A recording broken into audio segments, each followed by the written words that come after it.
बिहारी जी के दर्शन के बाद लोग क्यों पी रहे थे साथी के सूर से पानी? क्या ये बिहारी जी के चरणों का पानी था या एसी का? आइए जानते हैं इस व्लॉग में। राधे राधे, आप सभी का स्वागत है इस वीडियो में। इस वीडियो में हम शेयर करेंगे बिहारी जी का अनफॉरगेटेबल एक्सपीरियंस और साथ ही में कुछ टिप्स। तो बिहारी जी के दर्शन के लिए हम इतने एक्साइटेड थे कि रात में हमें नींद ही नहीं आई और फिर सुबह जल्दी से 6 बजे रेडी होकर हम निकल जाते हैं बिहारी जी के दर्शन के लिए। तो रूम से कुछ दूर पैदल चलने के बाद हम करते हैं 3 पहिया वाहन की सवारी। ऑटो वाले भैया हमें छोड़ते हैं बांके बिहारी मंदिर के पास, जहाँ से मंदिर अभी 1-2 किलोमीटर दूर था। तो मम्मी की सिखाई हुई बार्गेनिंग स्किल का यूज करके हम 70 से 50 रुपए करा के चल पड़ते अपनी मंजिल की ओर।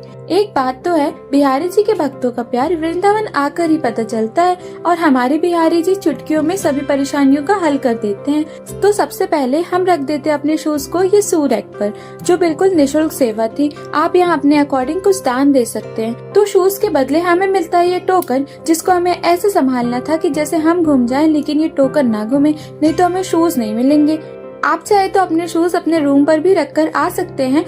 फिर हम लेते हैं बिहारी जी के लिए प्रसादी माला। यहाँ आपको बहुत सारी मालाएं मिल जाएंगी। फिर हम निकलते हैं बिहारी जी की इन कुंज गलियों से, जहाँ पर आपको बहुत सुंदर सुंदर चीजें देखने को मिलती हैं। लेकिन अभी तो हमें सिर्फ हमारे बिहारी जी दिखाई दे रहे थे। तो सबसे पहले तो हमें बिहारी जी के चरणों में अपना माथा टेकना था।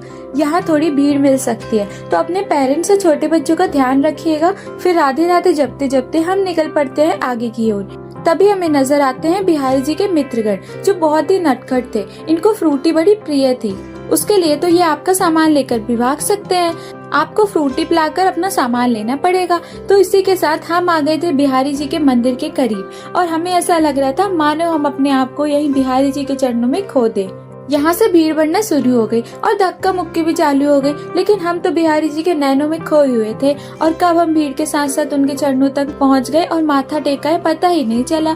फिर हमने बिहारी जी को पुष्पमाला चढ़ाया और उनके जी भर के दर्शन करने में लग गए, लेकिन जी तो भर ही नहीं पाया। तभी अचानक से होता है ये चमत्कार, एक माला हमारी ओर आती है और हमें मिल जाती है। इस प्रसादी माला को पाकर तो हम धन्य हो जाते हैं, मानो बिहारी जी ने खुद हमारी तरफ में करके हमें आशीर्वाद दिया हो। फिर भीड़ को बढ़ता देख और गार्ड भैया की परेशानी को समझ हमें आगे की ओर बढ़ना पड़ता है। कुछ प्रो टिप्स ये है कि आपको अपने शूज का ध्यान रखना है और टोकन संभाल कर रखना है। सेकंड, बच्चे और बड़े बूढ़ों का ध्यान रखना है।